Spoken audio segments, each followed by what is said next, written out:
अच्छा जी, क्या आपको पता है कि ज़िंदगी का ये 33% रूल क्या है और क्या ये वाकई दुरुस्त है? मैं आपको बताता हूँ। आज का दिन एक नई बात आज मेरे साथ। सबसे पहले सलाम, मरहबा, नमस्ते, सत श्री अकाल। मेरा नाम उमर है और मैं दुबई में होता हूँ। मेरी कंपनी का नाम IQI है और हम बेसिकली एक रियल एस्टेट कंपनी है जो कि दुनिया में तकरीबन 9 ममालिक में हमारे मकातब हैं, दफ्तर हैं, और हम हर जगह बेसिकली रियल एस्टेट की इन्वेस्टमेंट और एडवाइजरी सर्विसेज देते हैं। आज का टॉपिक काफ़ी मज़ेदार था, मेरे दिमाग में काफ़ी दिनों से चल रहा था और मैंने काफ़ी दोस्तों से इसके ऊपर बहस भी की थी, बात भी की थी। एंड में फिर सोचा था कि सबसे पहले मैं आप सबके साथ ही इसके ऊपर थोड़ा सा तबसरा ख्याल कर लेता हूँ, देखते हैं कि आपका इसके बारे में क्या राय है। इससे पहले कि मैं बात शुरू करूँ, मैं बड़ी जल्दी से एक साहब हैं जिन्होंने अभी भी ऑनलाइन आए हैं, तो उनको मैं अपना सलाम दे दूं और उसके साथ में फिर हम इस छोटे से टॉपिक के ऊपर ज़रा कोशिश करते हैं आपस में बातचीत करके थोड़ी सी इन्फॉर्मेशन एक दूसरे के साथ शेयर करते हैं।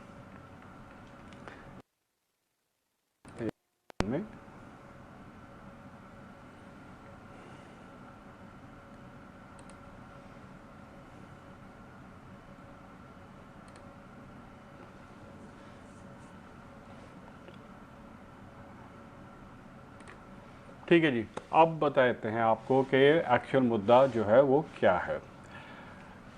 कई दफ़ा मेरी जब काफ़ी लोगों के साथ बातचीत होती रहती है रोज़मर्रा की ज़िंदगी में, तो हम लोग इस चीज़ के ऊपर काफ़ी तबसरा ख्याल करते हैं, काफ़ी गौर करते हैं कि यार ज़िंदगी की बेटरमेंट के लिए, अच्छाई के लिए हर बंदे को किस तरीके से अपने अंदर कुछ खूबियाँ या अच्छाइयाँ लेकर आनी चाहिए। अब उसके हिसाब से बेसिकली एक रूल है जो कि काफ़ी लोग इसके ऊपर तबसरा ख्याल करते हैं, जैसा मैंने आपको बताया, इसके ऊपर काफ़ी बातचीत होती रहती है। वो कहलाता है 33% रूल ऑफ लाइफ या ज़िंदगी का 33% का कायदा कह लीजिए आप। अब ये रूल या ये बात किस बंदे ने एसेंशियली शुरू की थी, उस बंदे का नाम है टाय लोपेज। ये एक पब्लिक स्पीकर है। टेड टॉक्स करके एक काफ़ी मारूफ चैनल है जिधर काफ़ी सारे लोग आते हैं। उस पर उन्होंने इस बात को सबसे पहले छेड़ा था। वालेकुम अस्सलाम, thank you very much Sheeba, कैसे हैं आप? काफ़ी दिनों बाद आपसे बात हो रही है। अब टाय लोपेज ने बेसिकली क्या किया कि उसने इस टॉक के ऊपर एक तबसरा सबके साथ शेयर किया, और वो ये था कि आपको ज़िंदगी के अंदर कुछ कवानीन कह लें या कायदे हैं जिनके ऊपर अगर आप फॉलो करेंगे तो आपकी ज़िंदगी अपने लिए और दूसरे लोगों के लिए काफ़ी बेहतर होती जाएगी।